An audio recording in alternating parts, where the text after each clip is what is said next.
This is CTV News, made for students by students.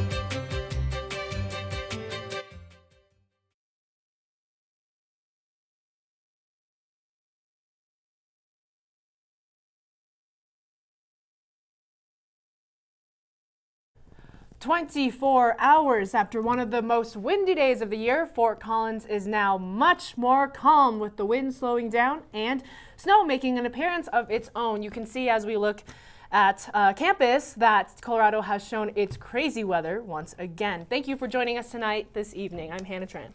And I'm Katie Spencer. Weather anchor Michael McNulty will join us later in the show with this weekend's forecast. But first, to a developing story. A man who was stabbed last night near an apartment complex remains in critical condition. Around midnight, the stabbing occurred outside of River Glen Apartments near Drake and Shields. 28-year-old Andrew Evans was found with stab wounds to the chest. A neighbor called the police at 12:15 a.m., saying they heard fighting and screaming near the entryway of a unit in these apartments. Evans was treated for serious injuries and was transported to the hospital. Police are still investigating exactly what happened to cause the fight.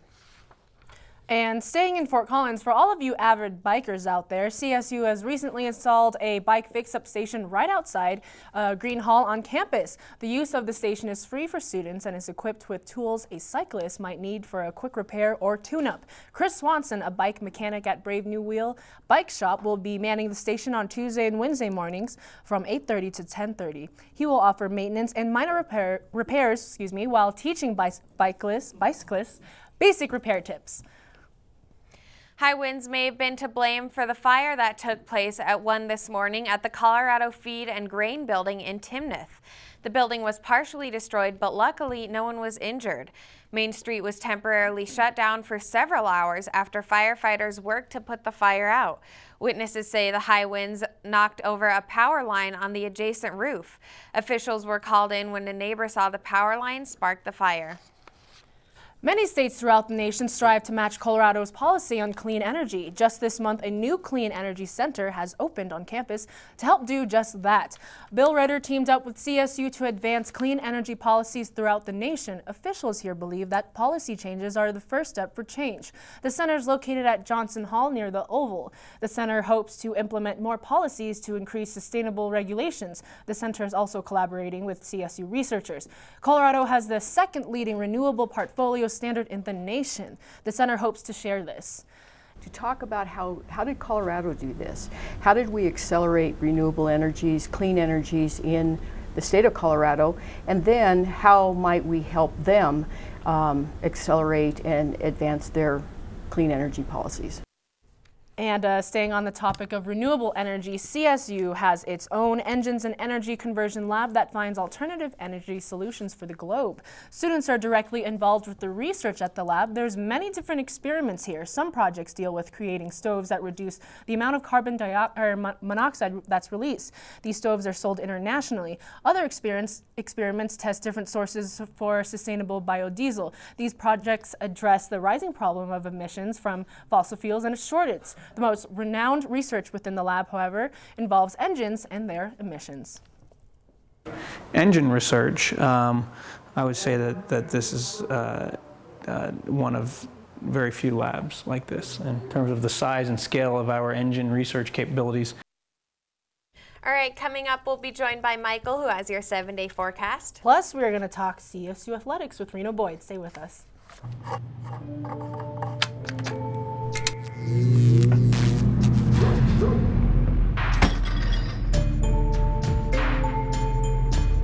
Traditional light bulbs actually generate 9 times more heat than light. Switch to Energy Star light bulbs, and you'll realize just how much cash you are really burning through. Saving energy saves you money.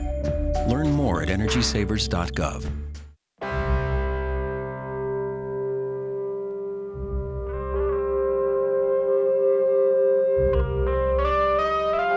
"7,000 high school students drop out every school day. That's a line of desks, more than 4 miles long. We can keep students in school. Visit boostup.org and take the first step. Welcome back. Timing seems to be the answer to keep traffic flowing in Fort Collins. At least that's what city officials are saying. They plan to spend $400,000 on a new traffic signal control system. Traffic engineers say the current system is comparable to running on Windows 98 and a more time-efficient update is needed.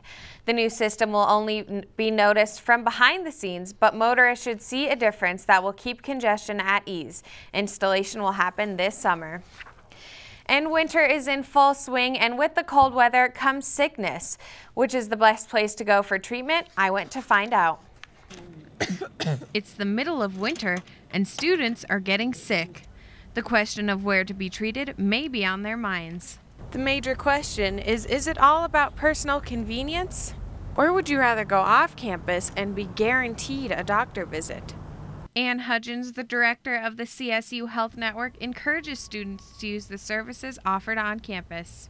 You could come to the health service, it's your health home, and you don't pay anything to see a doctor, a nurse practitioner, or a psychiatrist. When going to Hartshorn, you have to request to see a doctor or your visit will be spent with a nurse.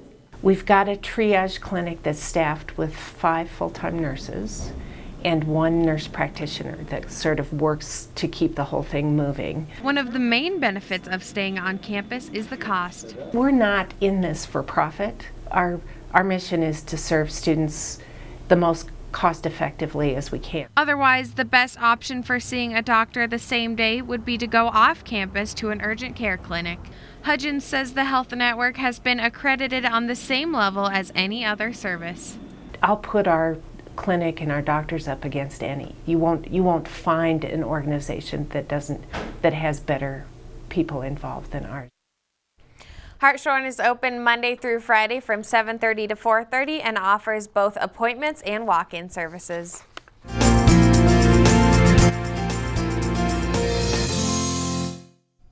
Hey guys. Today we had another sampling of that Fort Collins wind mixed in with some snow this morning. But those breezes are calming down and should give us a gorgeous weekend. Let's take a look at the future. Tonight is partly cloudy with wind gusts sticking around as high as 25 miles per hour. Then Friday, the wind should die down to a nice breeze with sunny skies and temperatures nudging 40. Saturday, temperatures are going to jump back up to the 50s. There will be a light breeze, but the sun should shine all day. Saturday night into Sunday will probably be windy again, but temperatures will stay near 40. Then your start of the week is threatening some more snow. The sun will try to poke out Monday with a high near 38, but then it should be cloudy through Wednesday, where the temperatures will jump back up to the mid-40s. The mountains were experiencing some high winds this afternoon as well. Pretty much all of the Continental Divide had snow blowing around all this afternoon. And in some parts, there are winter storm advisories. There's a winter storm warning around Vail Pass, and western Colorado is also in a high wind advisory near Craig and Grand Junction. Tomorrow will be calm, but the mountains are expecting more snow Saturday and Sunday. So be careful driving up there, but it'll be great winter conditions for some skiing and snowboarding. Well, that's all I have for you guys tonight. Have a wonderful weekend, and stick around because when we get back, we'll be joined with a special guest and sports with Reno Boyd. Welcome to my block party. Glad you can make it. The only triple doubles you get come with fries. Last time you blocked someone, you were online.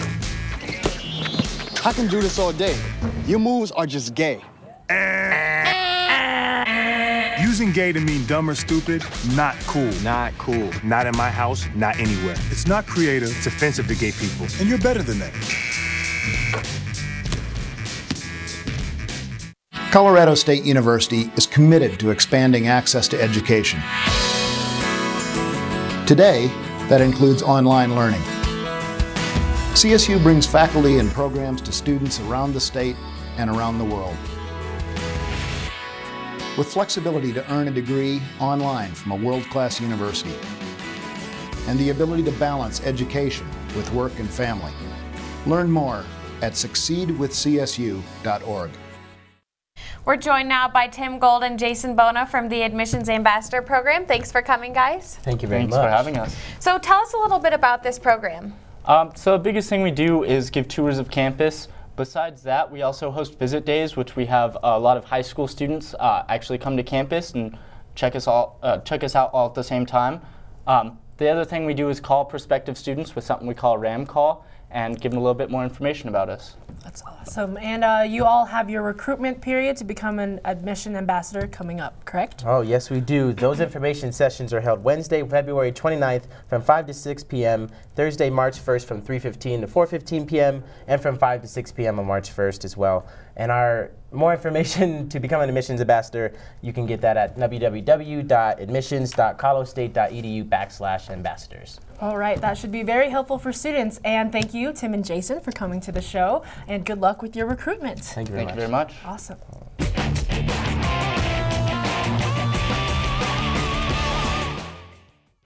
Welcome back. I'm Reno Boyd. This is Ryan Green, and it's time for your basketball breakdown. But first, we want to briefly talk about the culture of our athletics.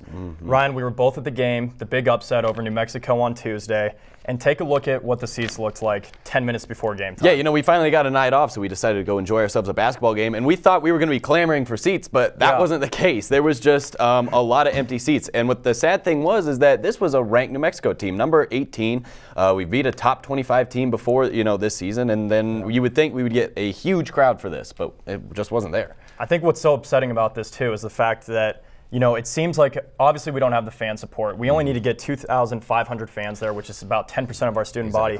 But it seems like it comes down to more of that because alum aren't showing up either. What is our athletic department doing or not doing that's keeping people from coming to these games? Yeah, I think it's a big part of the marketing. It's the students, they have some of the blame, but if they don't know that there's a basketball game going, then they're not going to, know to go. And unless they were walking into the Laurie Student Center and they saw that little sign outside that said there was a basketball game tonight, I don't know if they knew that if there was a basketball game. There was just no advertising for it, and it should have been the talk of the campus. After the Wyoming game, a top 25 team coming into Moby. I think that should have been the talk of the town, but it wasn't. It hasn't been since I got here. So. Yeah, and what's upsetting about it too is the fact that students want to make the excuse that we're not a big enough college, we don't have good sports, they don't want to show up, they got other things to do. It's 2 hours of your day to go and let loose, enjoy a game, and then kids want to walk around and they wear other teams' gear on campus, and they don't realize that we're beating those schools. We're right there with all those ranked teams. Well, exactly. Our football team might not have been good this past season, but our basketball team is 31st in the country. That's 6 spots away from being a top 25 team.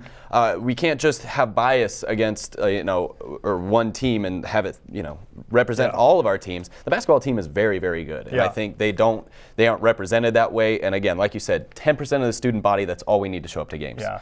Well, hopefully they can turn it around because it's very unfortunate and the team deserves better than that. Yeah, they do. All right, but now let's talk basketball. The Rams got a big game against San Diego State on Saturday, and every time we think that this team's out of it, they get themselves right back in the mix, and it's wide open. If you look at the conference standings and the games that we coming up here, the Rams can easily make a run and get into the tournament here. Exactly. They were 6th last week, but the win against New Mexico, they're back up to the 4th position, and if they keep winning, they'll easily get to top 3. If they beat UNLV, they'll be in the top 3, and I think they can. I don't know if they'll go to San Diego State and beat them. That's a very tough place to play, but Wyoming almost did it. And then Air Force, I think they can beat Air Force too. So I think if 2 out of the next 3 games, I think if we win, I think we'll be dancing. And the good thing is San Diego State, Wyoming just took them to overtime on the road. UNLV is very bad on the road, and we got them coming in here on Wednesday. Exactly. It's a winnable game.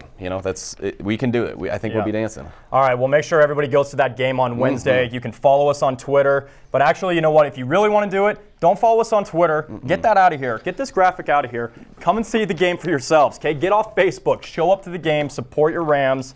Hannah and Katie, we better see you guys there too. Yeah, definitely will try my best. Well, that is all the time that we have for you tonight. You could check us out on Facebook or on Twitter. Have a good one. Students are responsible for CTV content, therefore they bear responsibility for the decisions they make. CTV is not an official program of Colorado State University, but is produced by an independent, nonprofit corporation using the name CTV pursuant to a license granted by CSU.